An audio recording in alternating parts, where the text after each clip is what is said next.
بسم اللہ الرحمن الرحیم۔ السلام علیکم ورحمۃ اللہ وبرکاتہ۔ عابد راضی چینل کی طرف سے آج میں اپنے دوستوں کو رسول اللہ صلی اللہ علیہ وآلہ وسلم کا ایک فرمان بتاؤں گا، رشتہ داروں کی دی ہوئی تکلیف کا جواب کیسے دیں۔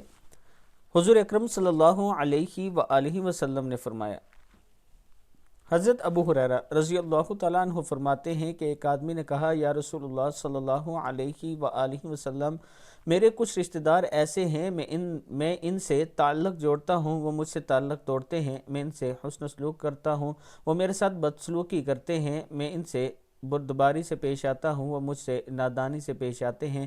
تو آپ صلی اللہ علیہ وآلہ وسلم نے فرمایا، اگر تو ایسا ہی ہے جیسا کہ تو نے بیان کیا تو گویا تو ان کے منہ میں گرم راکھ ڈال رہا ہے، اور جب تک تو ایسا کرتا رہے گا اللہ تعالیٰ کی طرف سے تیرے ساتھ ایک مددگار رہے گا۔